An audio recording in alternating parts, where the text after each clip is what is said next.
সম্মানিত উপস্থিতি, দোয়ার ক্ষেত্রে আমাদের কিছু বিভ্রান্তি আছে, আমাদের কিছু ভুল ধারণা আছে।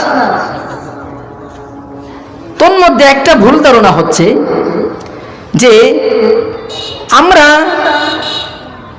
সুখের সময় আল্লাহ তাআলার কাছে দোয়া করি না, আমরা যখন সুস্থ থাকি তখন আল্লাহর কাছে দোয়া করি না, যখন আমরা কষ্টে পড়ে যাই, যখন আমরা অসুস্থ হয়ে যাই, যখন আমরা বিপদগ্রস্ত হয়ে যাই, তখন আমরা আল্লাহর কাছে কি করি? দোয়া করি। এটি আমাদের একটি ভুল কাজ।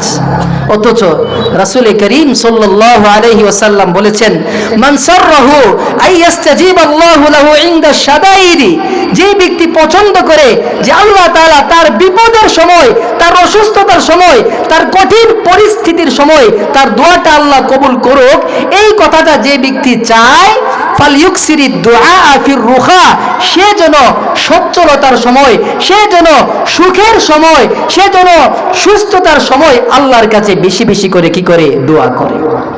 এই জন্য কষ্টের সময় আমরা যেমন দোয়া করব, সুখের সময় আমরা আল্লাহকে ভুলে যাব না। তখন আমরা আল্লাহর কাছে দোয়া করব, আল্লাহর কাছে বলবো, আয় আল্লাহ, আপনার শুকর, আপনি আমাকে সুস্থ রেখেছেন, আপনার শুকর, আপনি আমাকে এই নিয়ামত দিয়ে ধন্য করেছেন, আমি আপনার প্রতি কৃতজ্ঞ। সুখে দুঃখে কষ্টে সর্বাবস্থায় আল্লাহর কাছে দোয়া করতে হবে। করব তো ইনশাআল্লাহ। ইনশাআল্লাহ।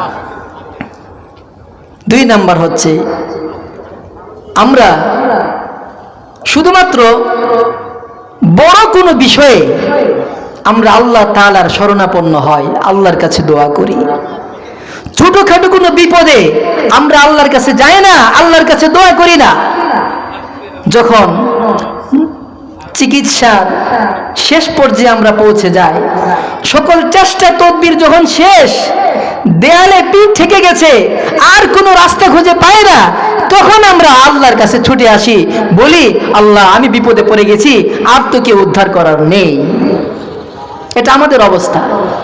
আচ্ছা, আপনারা বলুন, যে আল্লাহ তাআলা কঠিন বিপদ দূর করতে পারেন, যে আল্লাহ বড় বিপদ দূর করতে পারেন, সে আল্লাহ কি ছোট বিপদ দূর করবেন না? অবশ্যই করবেন। তাহলে বড় বিপদে যখন আমি আল্লাহর শরণাপন্ন হয়, ছোট বিপদের সময় কেন আমি আল্লাহর শরণাপন্ন হয় না? এজন্য আমাদের উচিত বিপদ, সমস্যা, যে কোনো বিষয়, ছোট হোক বা বড় হোক, সর্বাবস্থায় কার দরবারে যেতে হবে? আল্লাহর দরবারে যেতে হবে। নবীজি আমাদেরকে শিক্ষা দিয়েছেন। নবীজি বলেছেন, লিয়াসআল আহাদুকুম হাজাতাহু কুল্লাহা, তোমরা সকল বিষয়ে আল্লাহর কাছে দোয়া করো। হাত্তা ইয়াসআলা শিসআন আলাইহি ইদান কাতা, তোমাদের কারো জুতার ফিতা যদি ছিঁড়ে যায়, এই জুতার ফিতা যেন তাড়াতাড়ি তুমি ঠিক করতে পারো, এই জন্য তুমি আল্লাহর কাছে কি চাও? সাহায্য চাও, আল্লাহর কাছে দোয়া করো। তো কি বোঝা যায়?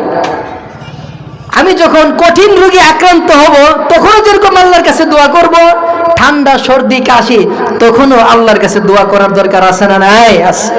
এজন্য ছোট হোক বা বড় হোক, আমাদের জায়গা তো একটাই। ছোট সমস্যা হলেও আল্লাহর কাছে ফিরে যাব, বড় সমস্যা হলেও কার কাছে ফিরে যাব? আল্লাহর কাছেই ফিরে যাব। এজন্য সর্বাবস্থায় বিপদ ছোট হোক বড় হোক, সমস্যা ছোট হোক বড় হোক, সব অবস্থায় আমরা প্রথমে আল্লাহ তাআলার দরবারে কি চাইব? সাহায্য চাইব। আল্লাহ তাআলা আমাদেরকে আল্লাহর দরবারে বেশি বেশি করে সাহায্য চাওয়ার তৌফিক দান করুক, বলো না আমিন।